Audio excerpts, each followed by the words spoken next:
Good evening again, everyone. It was amazing to see how much science that the glorious Quran contained after your talk. But in most of the examples from the Quran which you gave, it is very difficult to comprehend what the Quran tells before actually the science discovers or invents that particular phenomenon. For example, you said, in the honey, there is healing of humanity in the Quran.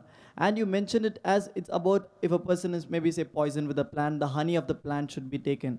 So, what is the use, say, of a almighty holy scripture talking about things which you are only able to comprehend after the real invention is made by science?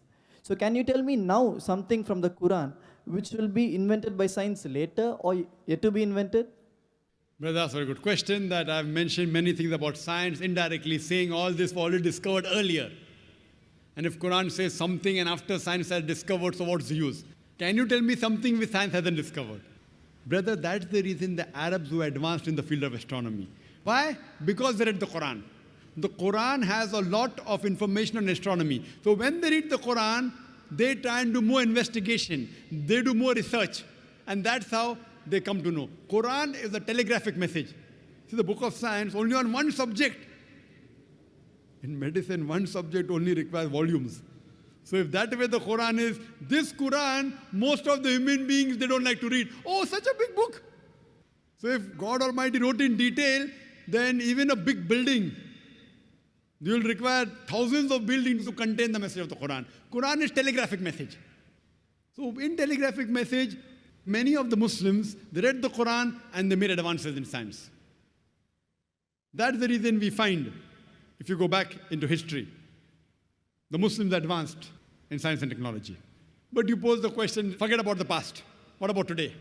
All what I've mentioned has been discovered earlier, but many of them were discovered by Muslims, some by non-Muslims, some by Europeans. What about things which science hasn't discovered? Fine. First, I'll tell you those things which science hasn't established, but yet there are high chances, which Quran has testified, and I believe in it.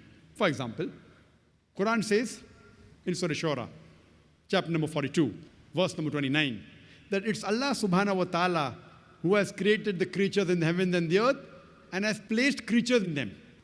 So Quran says there is life besides this earth. Today science hasn't proved there is life besides this earth.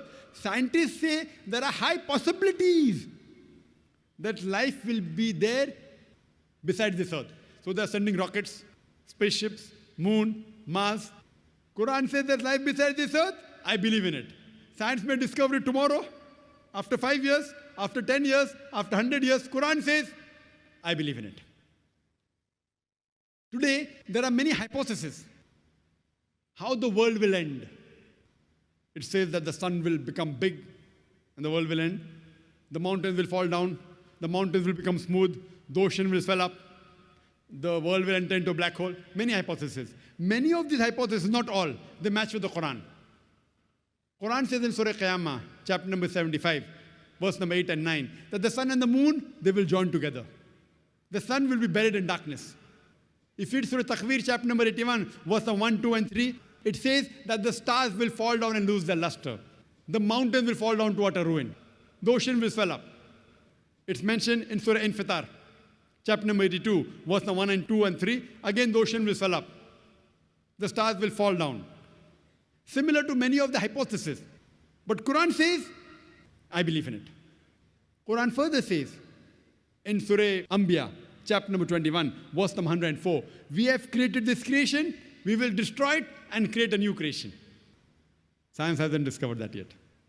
Quran speaks about life after death. Science hasn't proved that yet. Quran speaks about heaven and hell. Science hasn't proved about that. Quran speaks about jinn. Today psychologists say extraterrestrial power. There are some people who get possessed with jinns. Quran speaks about that. Quran speaks the first man on the earth was Adam, peace be upon him. Science hasn't proved. There are high possibilities science will prove. Now you may ask me, that brother Zakir, you gave such a good talk on science and technology with 100% solid proof. You believe in life after death? You believe in jinn? You believe in heaven and hell? You a doctor? Isn't this unscientific? I said, no, brother. I believe that it is scientific. Suppose whatever the Quran has mentioned, 80% has proved to be 100% correct. I spoke about astronomy, about geology, water cycle, oceanography, botany, biology, zoology. So just hypothetically, 80% what the Quran has mentioned, suppose, has been proved to be 100% correct. The remaining 20% is ambiguous. Neither right, neither wrong. Not even 0.1% of that 20% which is ambiguous has been proved to be wrong. There is not a single verse of the Quran which can be proved false by established science. Hypothesis.